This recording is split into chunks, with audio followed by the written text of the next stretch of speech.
tenemos el gusto de iniciar el segundo seminario taller de inclusión educativa, un debate a la educación que invita a construir, como dice el profesor Iván Manuel en su conferencia, Sociedad en la Diversidad. Tarde iniciamos la conferencia con el doctor Iván Manuel Sánchez, llamada Interculturalidad e Inclusión, un debate de la educación que invita a construir sociedad en la diversidad. El doctor Iván Manuel Sánchez es docente de planta, tiempo completo, categoría asociado a la Universidad del Magdalena, adscrito a la Facultad de Ciencias de la Educación, doctor en Pedagogía de la Universidad de Barcelona, en España, diploma de estudios avanzados en métodos de investigación y diagnósticos en educación. Universidad de Barcelona, maestro en Educación Especial, homologación Ministerio de Educación de España, licenciado en Necesidades Educativas Especiales de la Universidad del Magdalena, normalista en Etnoeducación, convenio Etnoeducación Magdalena, Normal Superior María Auxiliadora de Santa Marta, director de grupo, Calidad Educativa en un Mundo Plural, del CEMPLU, el clasificado en D en Conciencias. Coordinador de la línea de formación doctoral pedagógica Interculturalidad del doctorado en Ciencias de la Educación de la Universidad del Magdalena en convenio con RUDE Colombia y docente en Investigación Educativa y Educación Inclusiva e Intercultural de la Maestría en Educación de SUE Caribe. Pues buenas tardes a todos los presentes. En primera instancia agradezco al doctor Andrés Felipe Velázquez Mosquera, que es el decano de la Facultad de Ciencias de la Educación de la Universidad del Tolima, por haberme invitado a compartir en este espacio académico propicio para el desarrollo de una nación que responda y sea pertinente con la diversidad desde los procesos educativos. También agradezco a las personas que han estado al frente pues, del desarrollo académico, pero también logístico de este evento, y estos agradecimientos lo hago en primera instancia en nombre de la Universidad Magdalena, de la Facultad de Ciencias de la Educación, y específicamente del doctorado en Ciencias de la Educación, en el marco de la línea de educación, pedagogía e interculturalidad. Ahí se desarrolla un espacio que nos ha permitido realizar algunas investigaciones en torno a cómo la educación ha de ser cada día más sintonizada y responder a las necesidades y aspiraciones que emergen de la diversidad de las poblaciones a quienes la educación presta sus servicios como derecho. Digamos, este análisis en primera instancia nos ha permitido a nosotros vislumbrar de manera inminente la necesidad no solamente científica, sino también altruista, de apostar con rigor a comprender, interpretar los procesos educativos en contextos caracterizados por la diversidad en todos los aspectos humanos. Ese último elemento que he expresado pienso que va a ser la dimensión en la que me voy a centrar, porque es menester que para poder plantear procesos de intervención socioeducativa, psicopedagógica, en nuestros contextos plurales y diversos, es necesario hacer una lectura crítica y humanista de las personas a quienes prestamos el servicio. Es decir, leer la diversidad. Pero hay un reto, y el reto es hacer una lectura de la diversidad bajo el paraguas de la diversidad como riqueza, no como déficit. Pienso que son elementos sustanciales que en primera instancia nos convocan desde una postura actitudinal y de sentimientos y de autoestima para poder de alguna manera vislumbrar esa diversidad tan compleja que existe. Que una cita de Delors del año 96: la educación puede ser un factor de cohesión si procura tener en cuenta la diversidad de los individuos y de los grupos humanos, y al mismo tiempo evitar ser a su vez un factor de exclusión social. Es importante que antes de empezar a comprender de manera dialéctica, pero también praxeológica, el constructo teórico de interculturalidad, y la interculturalidad requiere la inclusión y la equidad, porque como lo plantea Margarita Bartolomé Pina, del Grupo de Educación Intercultural, de una red importante latinoamericana de educación intercultural, dice que la interculturalidad no es posible en una sociedad asimétrica y fragmentada, en una sociedad desigual. Se requiere, como lo dice Marcos Villamán de República Dominicana, que se adopte una postura crítica de lo social. ¿Cómo están las personas allí que comparten ese escenario multicultural y plural? ¿Qué signos de exclusión se presentan? Porque cuando hacemos ese análisis es cuando podemos implementar con mayor aterrizaje la atención a esa diversidad desde una postura intercultural. Catherine Walsh es una académica que trabaja en la Universidad Gran Simón Bolívar en Ecuador, pero ella es norteamericana, sin embargo ha investigado sobre la descolonización en la interculturalidad. Porque vuelvo y repito, es un elemento preponderante el poder plantear la interculturalidad desde el marco de los derechos, el marco de los derechos humanos. Toda persona tiene el derecho a ser orientada, educada, formada. Entonces, independientemente de eso, hay unos elementos importantes que destacan a todas las personas, y es su forma de ser, su forma de actuar, su forma de pensar. Entonces, toda persona tiene derecho al pleno acceso a la educación, a la igualdad de oportunidades, sea cual sea. En este sentido, la interculturalidad se posesiona también y toma en consideración la apuesta de la inclusión. Por eso, el debate que yo estoy planteando en este momento concierne a la interculturalidad e inclusión. Un debate de la educación en este momento. Las dos se coadyuvan, se juntan y se fortalecen. Y voy a dar un ejemplo más pragmático de esa relación. Porque una niña o una joven, mujer, pero también afrocolombiana, que puede tener alguna dificultad de aprendizaje lectoescritora, por ejemplo, dislalia, disgrafía, dislexia. Fíjate, hay una característica más, que puede estar viviendo en un barrio caracterizado por la marginalidad socioeconómica. Hay otra característica que se suma. Entonces, fíjense, son múltiples escenarios los que de alguna manera se interrelacionan. Por eso es que es importante hacer ese análisis que en el caso nuestro, el desarrollo de los procesos interculturales merecen, y nosotros debemos apoyar a ese proceso que llevamos a cabo como interculturalidad, visualizar de manera muy crítica las situaciones, no solamente las étnicas y culturales, sino las condiciones políticas. Ahora, entendemos aquí el concepto de política, como lo plantea Bárcenas, por ejemplo, o lo plantea Fidel Tubino, que es uno de los líderes del Centro Intercultural, el Centro Internacional de Estudios Interculturales en la Pontificia Universidad Católica del Perú, que habla lo político desde la preocupación como asunto público. Entonces, la política como preocupación como asunto público es lo que da sentido a eso que yo expresé de la educación en derecho, en marco de derecho, porque es un asunto público la interculturalidad. Pero la interculturalidad desde la fundamentación del asunto público y de derecho es cuando se critica que no puede ser realidad plena cuando existe un grupo sujuzgado, excluido, marginado, y otro grupo ostentoso y hegemónico. Entonces allí no puede haber un intercambio recíproco de bienes y valores culturales, porque no hay equidad. Entonces, ¿en qué medida la confraternidad y el intercambio pueden ser coherentes? No, ahí cuestionamos. Entonces,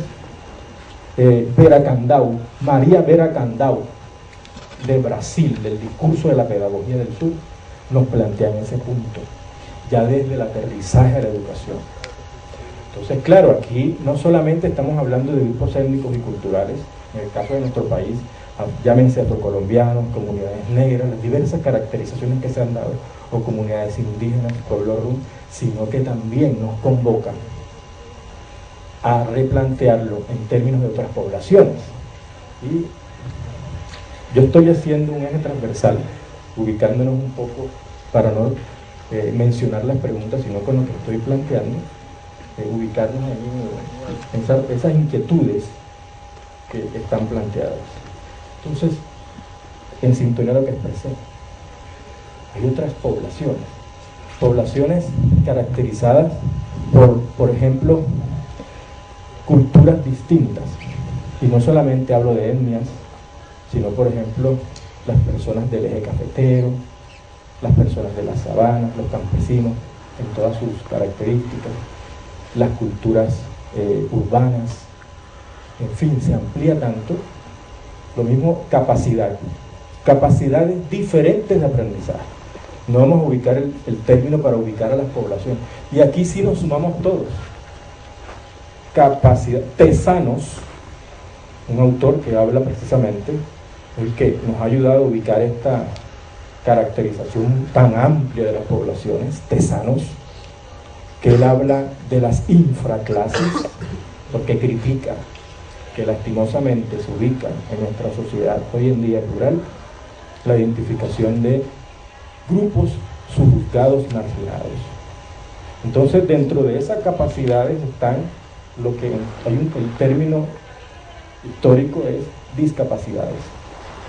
Por ejemplo, síndrome de Down, autismo, las personas que tienen dificultad de aprendizaje en matemática, discalculia, macrocefalia, microcefalia, déficit de atención e hiperactividad, personas con capacidades o talentos excepcionales. Estamos hablando de capacidades, pero hay una crítica importante aquí, y es que todas las personas tienen capacidades para aprender. Cito a lo que la Fundación Saldarriaga Concha viene planteando de el discurso de capacidades diferentes, porque independientemente de su ser, sea síndrome de Down, autismo, que tenga una dificultad de aprendizaje de lectoescritura como dislexia, aprende. Pero hay que descubrir el lado potente, porque como lo dije al principio, la diversidad es riqueza, no es déficit. O sea, hay que identificar el lado rico. Eso nos cuesta, y creo que uno de los profesores anteriores a estos planteamientos que estoy abordando yo lo explicitó. Trabajar con personas, por ejemplo, que tienen unas patologías que les hacen expresar unas situaciones, por ejemplo, de violencia, de hiperactividad, de desatención en el aula, no es fácil. Pero no hay que enfocarse en el déficit, el déficit no se abandona, porque se requiere terapia de todas formas, se requiere la interdisciplinaridad, pero no hay que abandonar es la postura de descubrir cuál es su lado potente. ¿Ya? Entonces, descubrir su lado donde podamos desarrollar un aspecto más resiliente. Entonces, la capacidad aquí hay que cuestionarla. Y así sucesivamente el género. Pero el género no solamente hombre y mujer, hoy en día se están hablando de posturas diferentes en términos de la heterogeneidad, del respeto al ser, al otro ser. La identidad es múltiple, como lo plantea Villoro mexicano, Luis Villoro, la que habla de la identidad proyecto, o como lo plantea Castell, catalán, que habla de las identidades múltiples en la era de la globalización de los medios de comunicación, o como lo plantea María Ángeles Marín, ya esta es castellana, en términos de la identidad mutante. Entonces, bajo estos presupuestos, nosotros vemos el género que es amplio. Por ejemplo, la población LGTB, porque hay personas que requieren una atención educativa, porque son víctimas de la segregación, o pasan desapercibidas, se les ignora en el proceso. Ahí es donde surge la necesidad de inclusión y de equidad, equiparamiento. No es para quitarle a los que entre comillas están bien, para darle, no, es ayudar, es el empoderamiento, empoderar, considerar que sí puedo. O sea, es más una cuestión formativa que instrumentalista.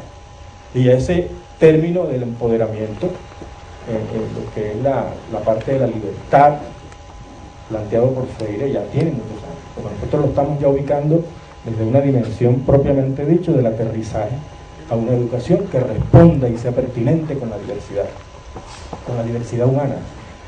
Nivel socioeconómico, ese es el problema grandísimo. Todos, pero es que este problema es inmenso, porque históricamente todavía el desarrollo colombiano se ha construido en la justicia, todavía es desigual. ¿Quiénes son las personas que todavía permanecen en esa injusticia desde los tiempos de la colonia hasta ahora? ¿Quiénes son esos grupos? Ahora, tenemos que hacer ese análisis. ¿Todavía permanece en tiempos de la colonia hasta hoy en día una ubicación de determinados grupos en niveles desiguales? Y la categoría socioeconómica es precisamente una de las que más se puede resaltar al respecto. Política, por supuesto, y pienso que esto lo que estoy planteando yo es más político, reivindicativo de los derechos de las personas, por edades, porque la tercera edad también es una población que requiere atención, hace parte de la intervención de la inclusión educativa en todos los factores. Por lo mismo las religiones, en términos de no crear fundamentalismos, si nos vamos muy lejos, en el Medio Oriente los fundamentalismos aislados provocan guerras santas. Entonces ahí tenemos que tener cuidado, ser muy respetuosos. En el campo nuestro, pues son las religiones, la católica, la protestante, pero a partir de ahí empiezan a darse expresiones estereotipadas, prejuicios muy fuertes y unos procesos de segregación y discriminación que se van cosechando. Salud, pues hay que tener en cuenta que una persona que tiene hambre no puede participar de manera activa, o una persona que está enferma, que no tiene asistencia, pues no puede participar de los procesos. Están silenciados, ausentes de los sistemas sociales. Y puedo decir aquí innumerables grupos de personas que pueden estar acá. Precisamente, aquí, ahí hablo de algunos elementos, entonces, que he mantenido en esta conversación con ustedes.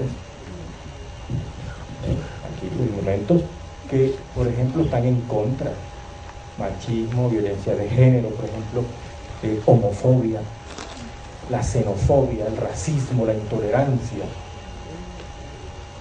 Adela Cortina, en el libro Ciudadanos del Mundo, critica el término de la tolerancia y nos habla del respeto activo. Precisamente nos habla del respeto activo porque hasta cuánto podemos nosotros aceptar plenamente la ablación, por ejemplo. O sea, hay aspectos que pueden ser ancestrales y milenarios en grupos étnicos, pero en términos, en el marco del paraguas de los derechos humanos, podrían ser inadmisibles y irreprochables, a la luz de los derechos humanos. Entonces es ahí donde existe una invitación clara a negociar. Esa negociación ha de desarrollarse bajo los mínimos de justicia compartida. Wilk Milik, con las compañeras en el almuerzo, hicimos alusión muy breve al respecto, porque la cuestión es no discrepar de entrada o rechazar una condición, sino llegar a negociar en términos de los derechos para todos. Entonces, Wilkin Militka dice que uno de los mínimos para poder entrar a negociar esa actitud que consideramos negativa, de pronto la mayoritaria, la sociedad mayoritaria, podemos negociar con base en el diálogo. Ese es el primer mínimo de justicia compartida. Después surgirán otros, porque es que el primero es el diálogo. Después surgirá la cooperación, después surgirá el respeto activo, siempre estará, y así sucesivamente surgirán otros patrones, orientadores propios de los valores, de lo axiológico del ser humano, pero el primer mínimo de justicia es el diálogo. Entonces, fíjense, todos esos innumerables aspectos se pueden abordar con mayores detalles. Es aquí donde te pedía la conexión con la otra diapositiva.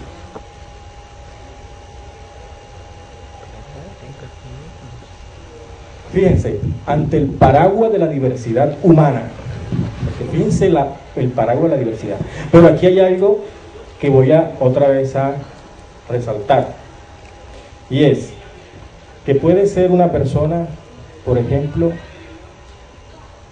con una condición sexual distinta, pero puede tener una dificultad de aprendizaje, puede ser víctima de algún tipo de violencia. Por ejemplo, la violencia, hay dos violencias, la estructural y la fratricida. La estructural es la pobreza y la miseria por el desarrollo de las acciones de las instituciones de un Estado, de un ente territorial administrativo, que no son las más eficaces y eficientes para poderlas implementar, porque pueden estar impregnadas de corrupción. Entonces, esa es la violencia estructural. Y la fratricida sí es la de sangre. Pero también existe la fratricida en términos de lo psicológico. Entonces, eso es importante. O sea, una persona puede presentar diversas características que la hacen, que la suman a la diversidad, pero de una forma más compleja. Entonces, por eso, en un primer momento dado, les invito a que hay que hacer un análisis pleno de la diversidad, comprenderla a fondo, porque no podemos tomar decisiones si no la comprendemos a fondo. Porque fíjense, si una persona presenta múltiples características, ya sean físicas, mentales, psicológicas, sociales, culturales, económicas, entonces hay que hacer esa lectura.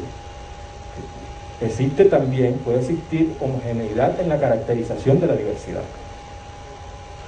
Y aquí hay un elemento importante que voy a sustraer, que lo dice Fidel Tubino en su libro Ciudadanía Multicultural desde la Inclusión. Él habla de la intraculturalidad. Es decir, que primero debemos nosotros reflexionarnos, es como una metarreflexión, metaanálisis, en el sentido de podernos preparar para poder leer la diversidad. O sea, son elementos importantes. Y aquí hay algo también importante, y son las percepciones. Primero debemos nosotros analizar cuáles son nuestros estereotipos. Los estereotipos son imágenes mentales compartidas de la sociedad que se han desarrollado de generación en generación y se consideran en verdades absolutas. Las etiquetas. Hay un término mongólico, es un término horrible. Y así sucesivamente hay cientos de palabras y frases. La persona afro, lastimosamente, es víctima de términos y frases propios de lo histórico que aborrece el color de la piel negra. O el constructo indígena, ni siquiera indígena, sino indio. Ahora, mujer también es discriminada. O sea, las poblaciones son discriminadas. Y la terminología utilizada debe ser analizada. Detrás de los estereotipos están los antivalores que transmite la sociedad y que no permiten como el mínimo de justicia compartido, que es el diálogo, ¿ya? Porque se forman las etiquetas. Entonces, las percepciones. Vamos a analizar, vamos a preguntar al auditorio, en términos genéricos, ¿qué es lo primero que ven aquí en esta fotografía? ¿Qué es lo primero que ven?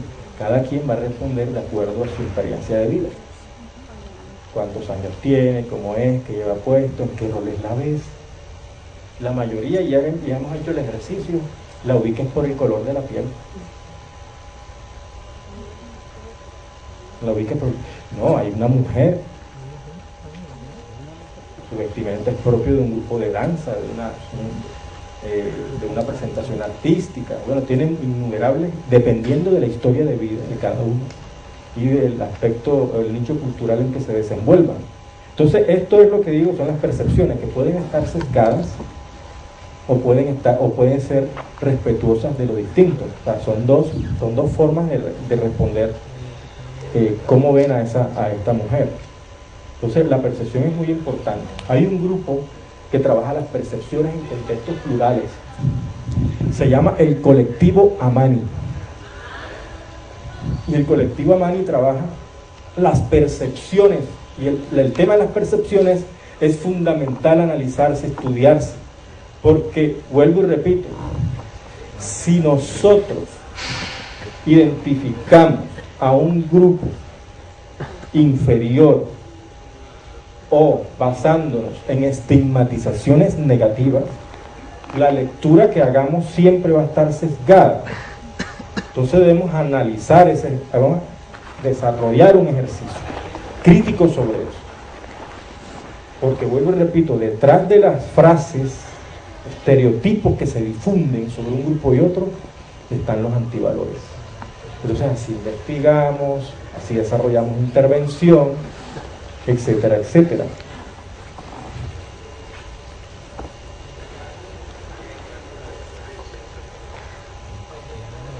Aquí, por ejemplo, hay un claro ejemplo, aquí hay un ejemplo, perdón la redundancia, de lo que nos plantea el colectivo MAL.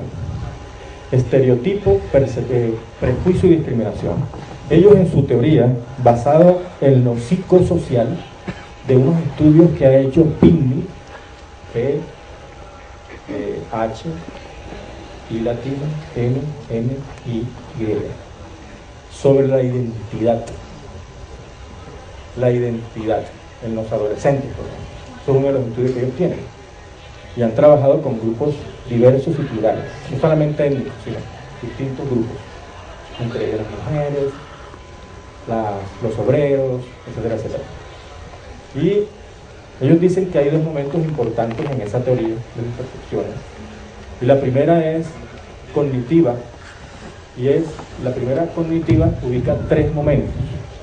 El estereotipo, que va ligado al enseguida pienso en la etiqueta, desplazado o desplazada, una etiqueta.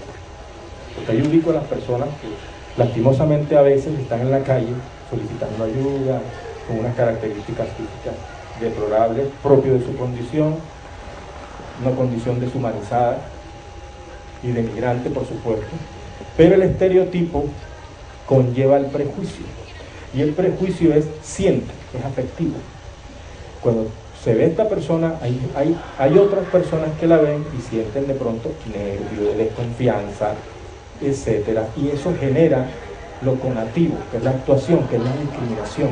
Y la discriminación no siempre es abierta, la discriminación puede ser silenciosa. Entonces los tres están conectados.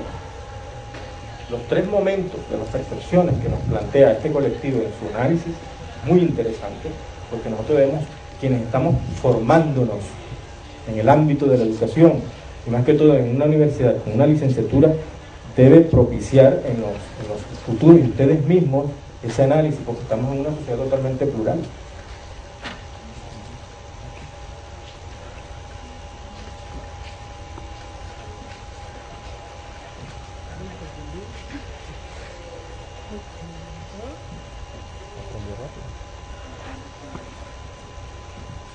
Entonces hay unos retos basándonos en esta primera parte del discurso. O sea, concluyo y hago una invitación de la primera parte del discurso. Es menester inaplazable hacer una lectura muy crítica y detallada y minuciosa de la población a quienes se presta el servicio educativo como en el marco del derecho.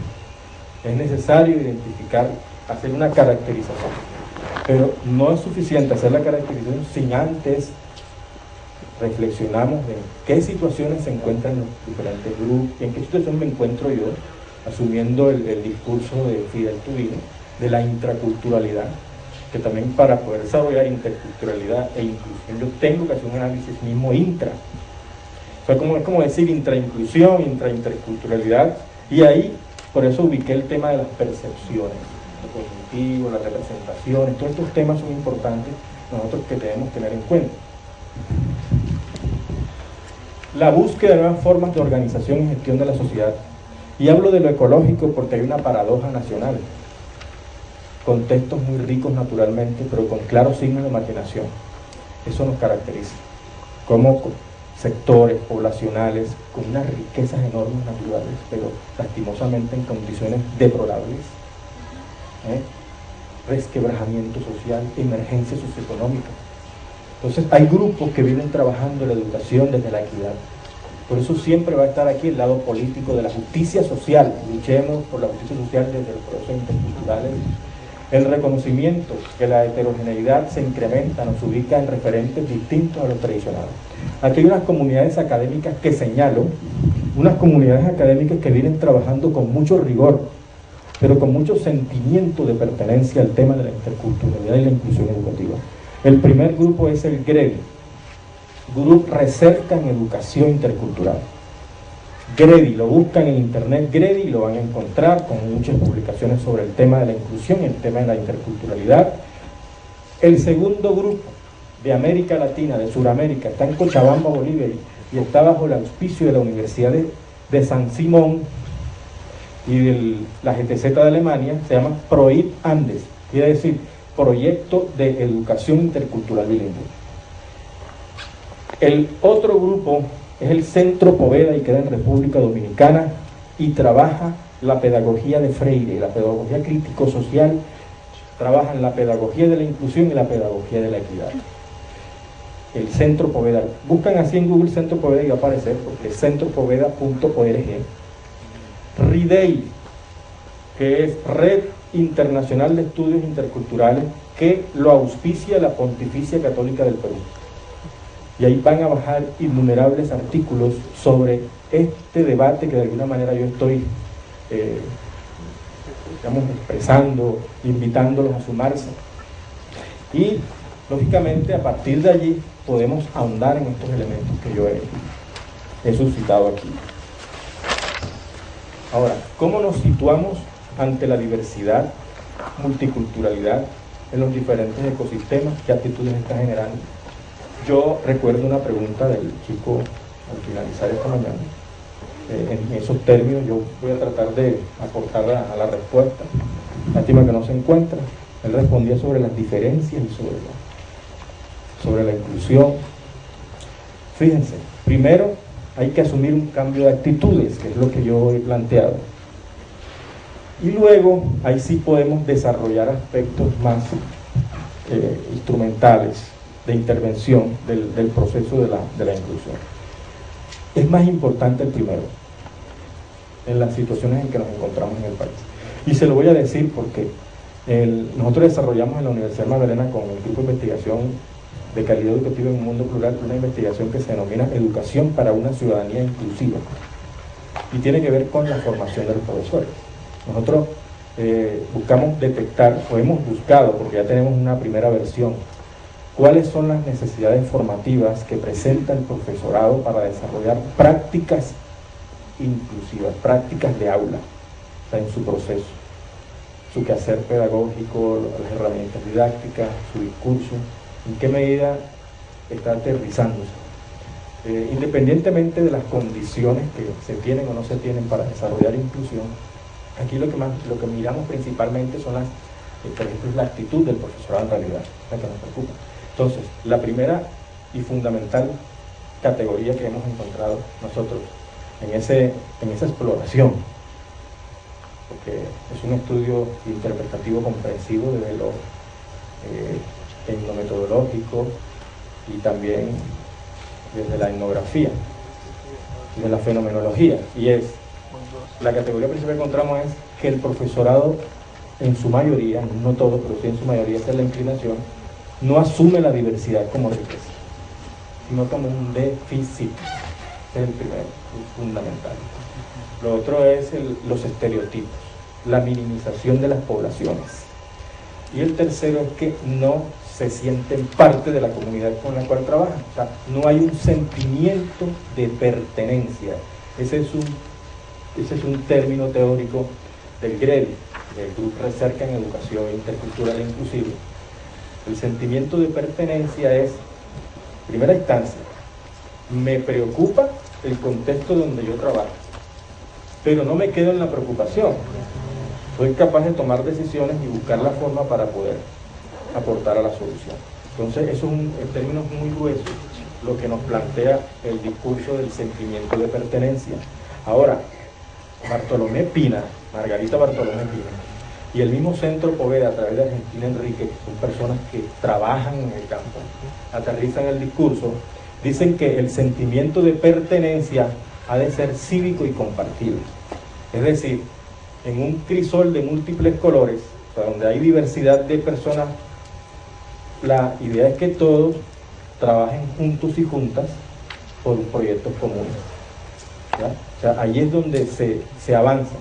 Entonces, para poder lograr eso, como personas distintas trabajan por proyectos comunes, es importante el cambio de actitudes. Por eso digo que es lo más importante que nosotros hemos descubierto, porque las necesidades que hemos detectado para desarrollar prácticas de inclusión, sobre todo han sido de tipo actitudinal, las convertimos en acciones de mejoramiento con los mismos profesores, o sea, con las mismas instituciones, profesores de las mismas instituciones. Hemos desarrollado ese programa formativo, o sea, ha sido participativo. Toda actividad que desarrollamos con ellos la vamos evaluando, ellos tratan de ir aplicándola y bueno, no ha resultado. Si el resultado es, como lo dijo una compañera a mediodía, una de las que está al frente de este evento, desde la investigación, la buscamos en forma de espiral implementar cambios. Bueno, es lo que buscamos ahí, el desarrollo de una ciudadanía cultural con bases de construcciones sólidas. Entonces, aquí por eso se vuelve a insistir en que tenemos que cambiar esas representaciones sociales, porque sinceramente eso es lo que hemos encontrado. Las representaciones sociales, por ejemplo, los grupos todavía son invisibilizados, hay muchos estereotipos, discursos alarmistas, hay muchos discursos alarmistas. Y ahora, eso no es cuestión de retórica, no es cuestión de antivalores en el fondo, ¿ya? Porque el diálogo de frente a frente no se va a dar, la interculturalidad ya estaría cuestionada. Eliminar esos prejuicios, favorecer la comunicación y desarrollar una ciudadanía, eso es con pretensiones de desarrollar esa ciudadanía inclusiva, apostar en realidad por una ciudadanía inclusiva. Hay dos términos importantes que debemos comprender aquí, y es el discurso del multiculturalismo y el discurso del interculturalismo. Por ejemplo, el multiculturalismo expresa simplemente una situación de hecho, la situación real de una sociedad con diversos grupos culturales que mantienen una suficiente cohesión entre ellos. Es un avance el multiculturalismo. Esta es una teoría propia del discurso liberal norteamericano, que hoy en día sigue dominado, por ejemplo, por mujeres. Por ejemplo, Kim Choe. Bueno, también hay hombres, McLaren, por ejemplo, Wikimilika, Banks, y así sucesivamente. Hay norteamericanos que todavía sostienen el discurso del multiculturalismo, y un gran avance del multiculturalismo, porque el multiculturalismo ha propiciado los derechos civiles de las minorías. Y las minorías no solamente son los grupos étnicos, sino, por ejemplo, las personas en situación de discapacidad, las mujeres, las personas en situación de desplazamiento, los indígenas, los afrocolombianos, las personas de la tercera edad, etcétera, etcétera, que responden, se les reconocen unos derechos. Pero la interculturalidad va mucho más allá del reconocer ese derecho y apuesta precisamente por el diálogo, la reciprocidad, la interdependencia. O sea que ya la interculturalidad es la que interviene. O sea, la ley desde la interculturalidad no solamente reconoce y propicia el espacio para la construcción de derechos colectivos, sino que asume una asistencia permanente, o sea, está más en preocupación de la equidad, de la justicia. Es un mayor avance al respecto. Aquí hay unos límites y necesidades. Por ejemplo, lo que planteé al principio, la interculturalidad no es posible en una sociedad simétrica y fragmentada. Necesitamos luchar contra la exclusión social. Un afrocolombiano, ¿en qué medida puede, de manera clara y transparente, intercambiar, desarrollar aspectos de reciprocidad con otros representantes de otro grupo, si la persona afro está en situación de desventaja socioeconómica, por ejemplo? Pero aquella persona tiene mucho más oportunidades X o Y situación. Pero entonces ahí hay un problema. O sea, hay un problema que hay que resolver. Es un problema de fondo. Si ustedes buscan en Google, porque aquí el espacio no me va a permitir ahondar, eso sería ya una temática propia ya para asumirla en otro espacio, les voy a recomendar en este elemento que estoy abordando a Katherine Walsh. Búsquenla en Google, Katherine Walsh, y el primer artículo que va a salir de Katherine Walsh va a ser la descolonización de la interculturalidad, que es algo muy, muy interesante que van a abordar, y es precisamente lo que me ayudaría a mí a ser más explícito y introducirnos más en esa primera parte. Ahora, los procesos de globalización suponen nuevas prioridades en el marco de la educación intercultural, porque la globalización desde la interculturalidad no solamente es la globalización económica o de los mercados, sino la del conocimiento. ¿Y qué tipo de conocimiento? El diálogo de saberes. Es decir, no mirar nosotros, y es lo que está de intraculturalidad, es decir, yo como desde la intraculturalidad no debo de tener una postura, unas lentes científicas hegemónicas. Ya ves, ahí debo yo, con los mínimos de justicia, llegar a hacer diálogo y dejar aquí, no, vamos a mirar cómo podemos entendernos en tal aspecto, ya sean con diferentes grupos, mujeres, familias que tienen personas con capacidades de aprendizaje distintos por patologías, también grupos étnicos, diferencias sexuales, pobreza y miseria, y, en fin, todo esto aplicaría para otros elementos. Termino ya, digamos, la parte de fundamentación teórica del discurso con James Banks. James Banks trabaja en la Universidad de Washington, pero del estado de Washington, en el este de los Estados Unidos. Él es doctor en ciencias sociales, y él es el que plantea actualmente el discurso teórico del modelo holístico de Banks. Nosotros nos hemos orientado de él porque no lo hemos adoptado 100%, ya que es pensado desde Norteamérica, y principalmente de grupos marginados afro, indígenas en esa parte, Estados Unidos, y mujeres. Y él habla de las diferentes dimensiones. Voy a ponerlas todas para que tengamos un espectro mayor. La primera tiene que ver ya con la integración de contenido, uso de ejemplos y contenidos procedentes de diversas culturas. Eso es pluriculturalismo. Ahora, vuelvo y repito, cuando yo hablo del término cultura aquí no es indígenas y afro y pueblo rom. Cultura, en términos poblacionales del discurso que planteamos nosotros, es que están las mujeres, están las personas diferentes en todo sentido, que son rezagadas, ausentes de la participación de la construcción de la nación, o de la construcción de barrios, o de la construcción de comunas, o de la construcción de municipio, departamento o región. El proceso de construcción de conocimiento, como los marcos de referencia, las perspectivas y los sesgos, influyen en la forma de construir conocimiento. Conciencias está hoy en día abriendo una convocatoria, ya abrió la primera, me imagino que vendrá ahorita la segunda convocatoria, tiene que ver con el diálogo de saberes, para trabajar precisamente ese aspecto que hemos estado enfatizando aquí. Y yo creo que ya a partir de ahí está siendo consciente de eso. La forma de construir conocimiento está sesgada. Y ahí vuelvo y tomo ese término muy interesante de Fidel Tubino de la intraculturalidad. Y es que nuestra intraculturalidad es hegemónica, es una intraculturalidad homogénea, y la tenemos que hacerla más flexible, ¿ves? Esa parte interna que visualice la diversidad como riqueza. Todos esos elementos son interesantes para poder ceder terreno. Y la reducción del prejuicio, cambiar los comportamientos estereotipados y la actitud de discriminación de los estudiantes y de toda la sociedad en general, es otra dimensión. Fíjate que hemos hecho mucho énfasis en esa parte. Una cultura no, según el orden que yo considero, una pedagogía de la equidad, que se orienta a conseguir una calidad mayor de los aprendizajes en todos los estudiantes. Y la otra categoría es el empoderamiento, el empowerment. O sea, una cultura escolar que permita a todo el alumnado desarrollar la autonomía, la asunción de poder personal y la comprensión de las propias posibilidades y recursos para participar activamente en el contexto social.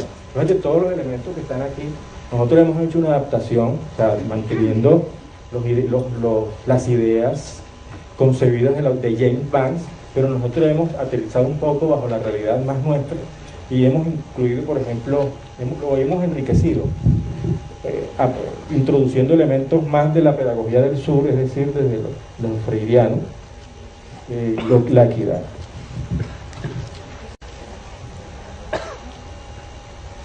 Tenemos un reto. ¿Qué sociedad queremos construir entre todos y todas? Una pregunta que nos tenemos que plantear. Y hay básicamente dos opciones. Una abierta y solidaria, democrática y respetuosa con los derechos y las necesidades humanas. Otra represiva y excluyente, que niega esos derechos y vulnera, y vuelve la espalda a las necesidades de un grupo de personas. Y en nuestras manos está la respuesta. La interculturalidad e inclusión es política, preocupación por un asunto público. Ojalá que el Estado colombiano establezca como política, pero política de prioridad, la interculturalidad y la inclusión educativa. Y la interculturalidad no puede ser real si no hay proceso de inclusión en ella misma, de justicia social. Es decir, todavía dentro del seno del desarrollo de la teoría de interculturalidad se reclama mucho, ese es el debate actual, se reclama mucho el analizar las asimetrías sociales para poderlo hacer. Y en el mismo discurso de la inclusión plena se reclama también eso. La cuestión no es de didácticas, la cuestión es de una política de fondo, porque no necesitamos pañitos de agua tibia para solucionar un gran problema de este país. Precisamente hoy leí en el periódico La República, tercer país con más cifras de pobreza y miseria del continente. ¿Ves? La equidad y la justicia, el tercer país más inequitativo del mundo. Entonces no vamos a lograr de verdad un proceso que nos permita aportar a una sociedad del bienestar para todos pensando solo en didáctica. Tenemos que pensar políticamente, que lo didáctico nos sirva para propiciar reflexión crítica de la cuestión política de la educación de derechos y todo eso. Entonces, estas son nuestras poblaciones, son muchas más. Les agradezco mucho en nombre de la Universidad Magdalena.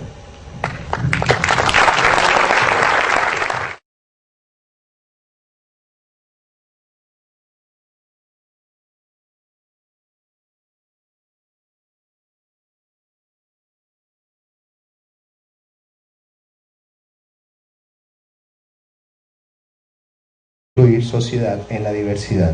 El doctor Iván Manuel Sánchez es docente de planta, tiempo completo, categoría asociado a la Universidad del Magdalena, adscrito a la Facultad de Ciencias de la Educación, doctor en Pedagogía de la Universidad de Barcelona, en España, diploma de estudios avanzados en métodos de investigación y diagnósticos en educación.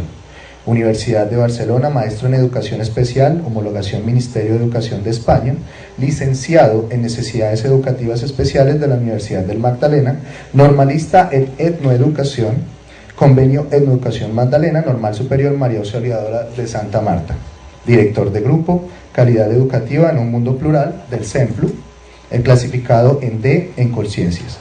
Coordinador de la línea de formación doctoral pedagógica e interculturalidad del doctorado en Ciencias de la Educación de la Universidad del Magdalena en convenio con RUDE Colombia y docente en Investigación Educativa y Educación Inclusiva e Intercultural de la Maestría en Educación de SUE Caribe. Buenas tardes a todos los presentes. En primera instancia agradezco a las necesidades y aspiraciones que emergen de la diversidad de las poblaciones a quienes la educación presta sus servicios como derecho. Digamos, este análisis en primera instancia nos ha permitido a nosotros vislumbrar de manera inminente la necesidad, no solamente científica, sino también altruista, de apostar con rigor a comprender, interpretar los procesos educativos en contextos caracterizados por la diversidad en todos los aspectos humanos. Ese último elemento que he expresado pienso que va a ser la dimensión en la que me voy a centrar, porque es menester que para poder plantear procesos de intervención socioeducativa, psicopedagógica, en nuestros contextos plurales y diversos, es necesario hacer una lectura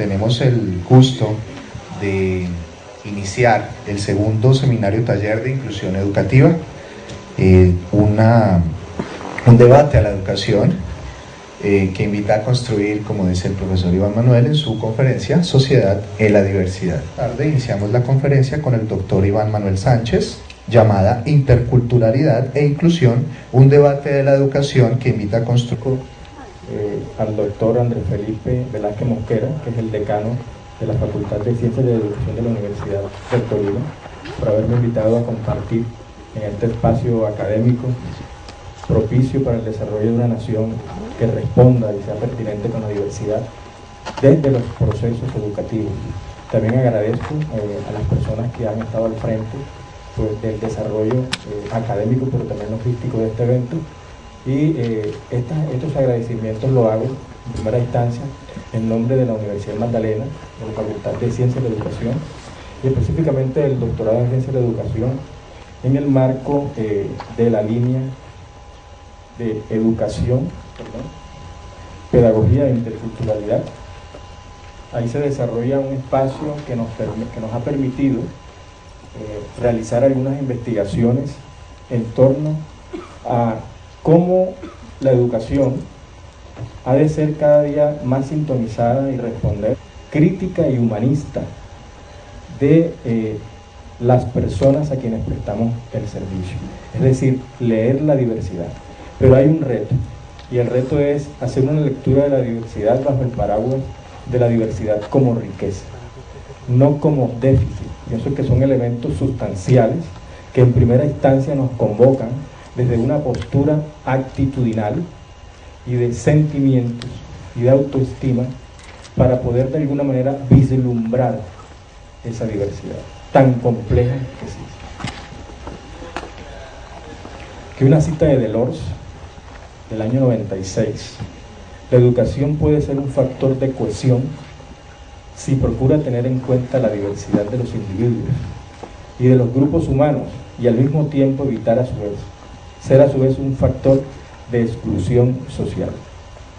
Es importante que antes de empezar a comprender, no como déficit, pienso que son elementos sustanciales que en primera instancia nos convocan desde una postura actitudinal y de sentimientos y de autoestima para poder de alguna manera vislumbrar esa diversidad tan compleja que existe. Que una cita de Delors del año 96: la educación puede ser un factor de cohesión si procura tener en cuenta la diversidad de los individuos y de los grupos humanos y al mismo tiempo evitar ser a su vez un factor de exclusión social. Es importante que antes de empezar a comprender de manera dialéctica, pero también praxeológica, el constructo teórico de interculturalidad, y la interculturalidad requiere la inclusión y la equidad, porque como lo plantea Margarita Bartolomé Pina, del Grupo de Educación Intercultural, de una red importante latinoamericana de educación intercultural, dice que la interculturalidad no es posible en una sociedad asimétrica y fragmentada, en una sociedad desigual. Se requiere, como lo dice Marcos Villamán de República Dominicana, que se adopte una postura crítica.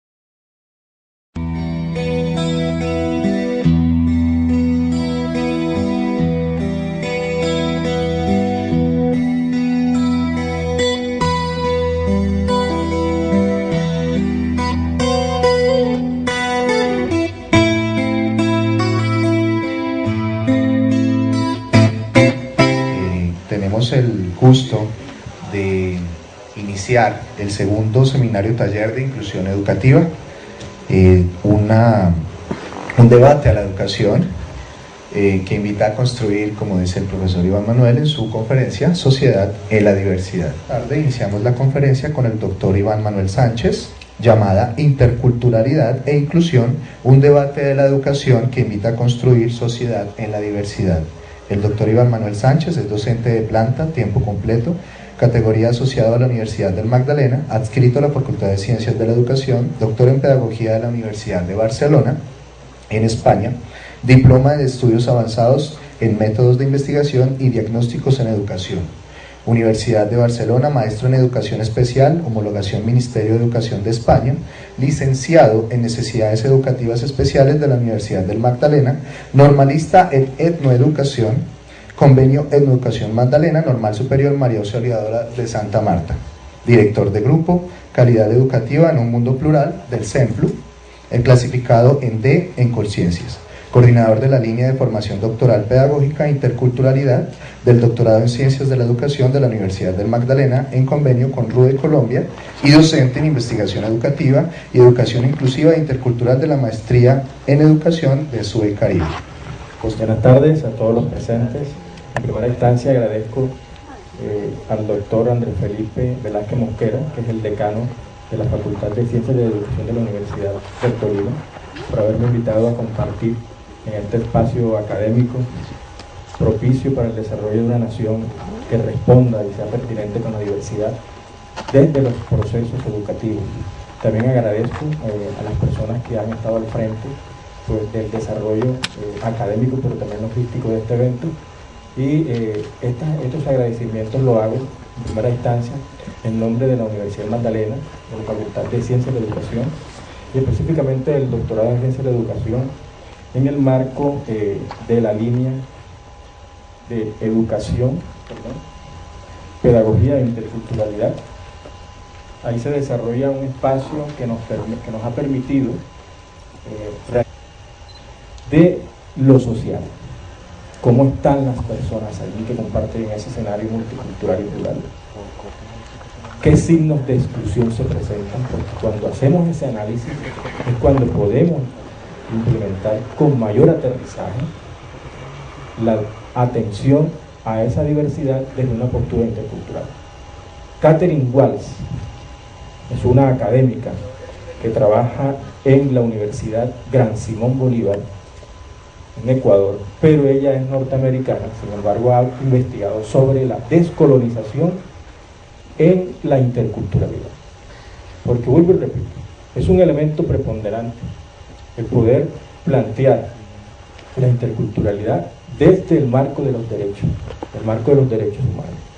Toda persona tiene el derecho a ser orientada, educada, formada. Entonces, independientemente de eso, hay unos elementos importantes que destacan a todas las personas, y es su forma de ser, su forma de actuar, su forma de pensar. Entonces, toda persona tiene derecho al pleno acceso a la educación, a la igualdad de oportunidades, sea cual sea. En este sentido, la interculturalidad se posesiona también y toma en consideración la apuesta de la inclusión. Por eso, el debate que yo estoy planteando en este momento concierne a la interculturalidad e inclusión. Un debate de la educación, en realizar algunas investigaciones en torno a cómo la educación ha de ser cada día más sintonizada y responder a las necesidades y aspiraciones que emergen de la diversidad de las poblaciones a quienes la educación presta sus servicios como derecho. Digamos, este análisis en primera instancia nos ha permitido a nosotros vislumbrar de manera inminente la necesidad, no solamente científica, sino también altruista, de apostar con rigor a comprender, interpretar los procesos educativos en contextos caracterizados por la diversidad en todos los aspectos humanos. Ese último elemento que he expresado pienso que va a ser la dimensión en la que me voy a centrar, porque es menester que para poder plantear procesos de intervención socioeducativa, psicopedagógica, en nuestros contextos plurales y diversos, es necesario hacer una lectura crítica y humanista de las personas a quienes prestamos el servicio. Es decir, leer la diversidad. Pero hay un reto, y el reto es hacer una lectura de la diversidad bajo el paraguas de la diversidad como riqueza.